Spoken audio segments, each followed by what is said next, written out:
So why now? We know, obviously, we live in a frenetic world, a very connected world, and customer expectations, stakeholder expectations are higher than ever, and stakeholders are more empowered than ever. So that's why now. But I think also there's a lot that's possible in this moment that just was not possible even 2 or 3 years ago.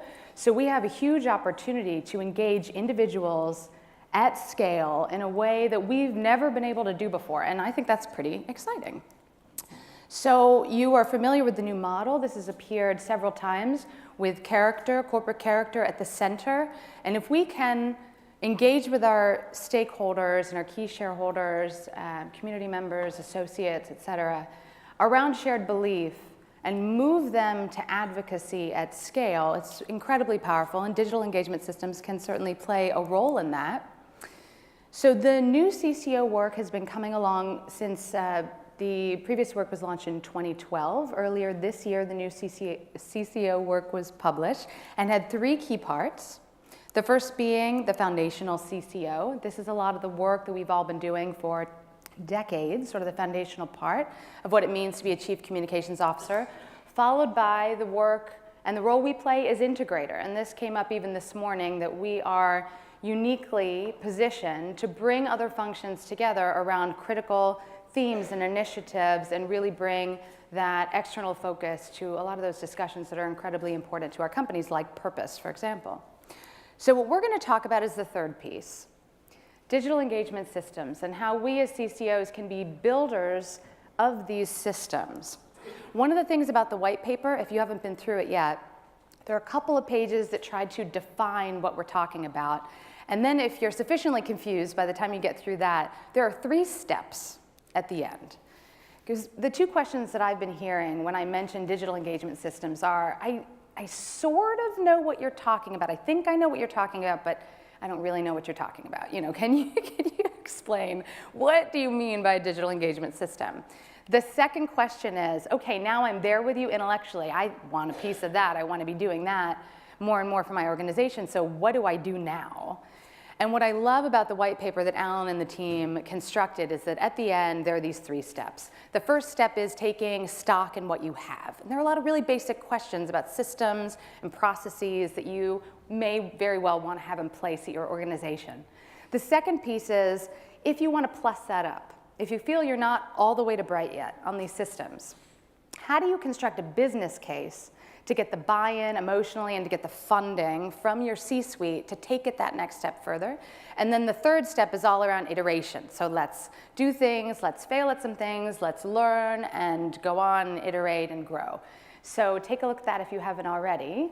What are these ingredients of a system, an engagement system of any kind? We have audiences we want to engage with. Of course, we prioritize those, community, media, of course, associates and otherwise. And then we pick how we're going to communicate, maybe like this in a human-to-human way, and sometimes through a digital means, which is pretty exciting because 1 + 1 equals, I think, 3, because we have then a more enduring, complete, and more high-frequency conversation.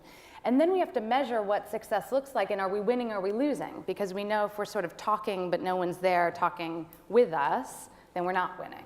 So we try to be explicit about measures, and you'll see in a model that we use to sort of organize the thinking around the outside, we have our stakeholders. We have systems that we use to engage with those stakeholders, and then measures that tell us if we're winning or we're losing. Now, I know we have several people from airlines here with Kevin and Jim and others. So when you're driving that plane and you have all those dials, I think the pilots have a couple of really important ones that they look at. And for me, there are 2 really important dials on this work. One is a heat map, and one is our brand tracker. The heat map is something that I review personally with the CEO on a weekly basis, and it's a manifestation of what's going on with our reputation, positive, often not positive, in the world, so that we can keep a gauge in the short term on what's being said, what are we going to do about it, what's our point of view, and how are we going to engage back into the system. Second, and more high level, because it's less frequent, is a quarterly brand tracker that we field. It's in service of the entire company, so there are a lot of things that we asked about, but we go out and talk to tens of thousands of people, and we get a real check on how we're doing against things that matter to the brand, and we look at trends over time, and then we input that into strategy to make sure that if we're not doing as well in certain dimensions, that we're going to do better. Of course, we can use systems to do that. So as we were getting started, we knew that in the world of digital, great stories that manifest in great content are sort of currency. No one wants to read anymore, right? You get a long email and you're going, okay, you know, if it's not in the first 1 or 2 sentences, it's kind of over for me. I need to go to the next thing. So we knew visual storytelling was infinitely important in the space. And we knew that our content tank was pretty empty and we needed to fill it. So less than a year ago, we launched a story lab. These were actually folks that existed in the organization, so they weren't net new full-time associates. They were people who were doing this work, but they weren't connected in a way that had a center of gravity. We created this center of excellence, and we have 2 designers in a kind of traditional sense, and they do video and photography and infographic and things like that. We have the editor of our corporate website and blog, and we have the social media lead for some of our properties that sits there as well. And they're doing some classic things, but they're doing a lot of experimentation too, and they're pulling us along. So that's where I learned about Boomerang. That's where I've learned about the Prisma app, you know, things that you've probably downloaded and tried. They're trying to keep us fresh and experimenting with virtual reality and augmented reality and podcasting and all of those things. So this has helped us to then fuel what is our corporate blog and storytelling website, which we call dun, da, da, da, Built from Scratch. There it is. Okay, those are our founders, Bernie and Arthur, Bernie Marcus and Arthur Blank. Admittedly, this is where we talk about, bless you, this is where we talk about our warts. We were not first in this space. I remember being at GE when Lehman went under in October 2008. That's when GE Reports roughly was launching. That was 8 years ago. We launched this only 2 years ago, just before I got to the Home Depot. And then recently we relaunched it and took our whole corporate website and property in this space so we could do more storytelling here. But this has been a great way to engage and illuminate some of the stories that I just didn't know, to Andy's question. I didn't know what it would be like to work there. I didn't really know what the company was passionate about. And to be honest, I perceived that maybe it was sort of a conservative place to be. And so we try to take stories that are unexpected and shine a light on them. So what does Home Depot have to do with Burning Man? Who was just at Burning Man? Anyone last week? No? I know you just don't want to admit it. I know some of you were there. So what does Home Depot have to do with Burning Man? Well, actually, we thought maybe something, because when you go a step deeper, you realize that you're building a whole city for just, you know, a short period of time. So our store near the Burning Man site, it goes off the charts with very bizarre purchases, like a 2,700% increase in rubber band sales. You know, okay, who knew? So we published something on that. We talked to Fast Company, and they thought it was interesting, and they published it too. And then we did other things to amplify it. So that's another thing that lives on the platform. Poinsettias, we sell 10 million of them, and 50% are on Black Friday. The interesting point about this story that manifests a little differently, in all of those markets, or many of those markets, we have people we call on-air homers. Homer is a very beloved figure in our culture.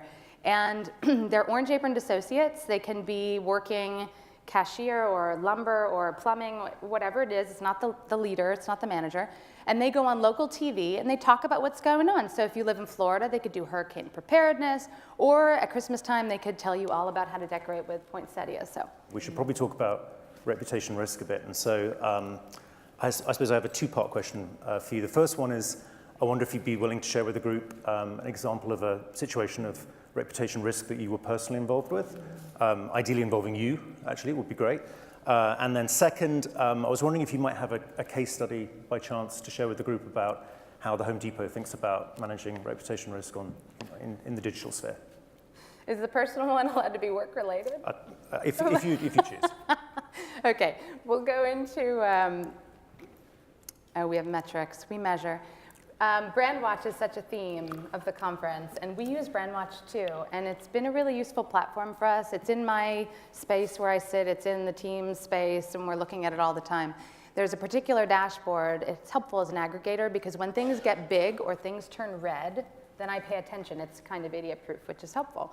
And so Brandwatch has been a great listening platform that informs us when we have issues. So is anyone from New York, New Jersey here heard about an associate from Staten Island who wore a hat that said America was never great? This one may not have made it into your social media platforms, but it made it into mine. So this associate, a young woman putting herself through college, wore a hat to work at the Home Depot. You can see her in the upper right. Her name is Crystal. That said America was never great. And that is, bless you, that is a riff on the Donald Trump campaign slogan. So this immediately got interest out of various customers and things that were taking pictures and tweeting it. And this became a pretty material incident for us. And Brandwatch helped us navigate posts per minute, posts per hour, et cetera. What are the secondary conversations that are coming up? Are historical things that have happened being attached?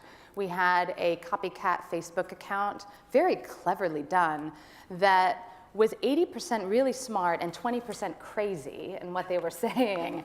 And so you read it, and I got really funny emails. My colleague Steve does a lot of this, is just brilliant. And someone said, has Steve been drinking? We know it's the weekend. You know, is this Steve Holmes who's commenting on this? Or has someone, you know, hacked your Facebook account? So we had some of that excitement to deal with. And then we look on a weekly basis at a sentiment tracker to see how things are trending over time. So if there are any insights we should be building into our strategy, we're aware of them. So the Home Depot employs 400,000 people? That's right. And so clearly engagement with your associates through digital channels is going to be really important. I wonder if you have a case study for us on that? You know, it's so funny, Andy, I do. This is my favorite example because the most important stakeholder are our associates, to me, bar none, hands down, every single day. We have systems that many of course, all of us probably have, intranet sites. We have a Facebook-like platform we call the Warehouse. It's built on Salesforce technology. And in a way, it's like a help desk. So when folks get stuck, they can ask questions. And in the stores, you can use it on a desktop. You can have it on your phone. And the great thing about these systems, we have a ton of data coming at us. And it helps us to see, especially with sentiment, how things are being received and if there are problems that we didn't anticipate. So a few weeks ago, for example, I got one of the dashboards and I was looking through, and we were making what was a pretty extraordinary improvement to scheduling, to provide scheduling that was going to be more consistent for our associates. And this was pretty exciting. It was a huge investment. It was a huge amount of time. And I was sitting there thinking, wow, everyone's going to love this. And then I saw some red on the dashboard, and I double-clicked into it, and I did not anticipate some of the nuance around that change. And we hadn't really built it in sufficiently to the way the managers were being trained to prepare to roll this out. And so in real time, we heard our associates. We responded to them to get the right information out there, but we could change our training, we could change our leader communication in real time so that we didn't stub our toe. And then the other point I would make is that we have democratized Twitter. This was, of course, maybe 5+ years ago, uncomfortable. A lot of us were saying, well, if it's Chris at the Home Depot, wow, our brand has really gotten out of our hands, and what do we do about that? Where we are now, we have a policy, and we are constantly coaching when people are tweeting photos of proprietary sales information and things, which happens every minute of every day. So we're constantly watching and just letting folks know not to tweet this or that. But the power of this, unleashing our people, our leaders are so busy on Twitter. It's truly my favorite part of my day, other than seeing my kids, when I wake up in the morning and check Twitter and see the excitement and the enthusiasm of all of our people. And we use it mostly to celebrate and say thanks and to cheer each other on. So to your point about, I didn't know anything about the Home Depot as a company. I think doing some of these things really gives more access to what it's like to be there.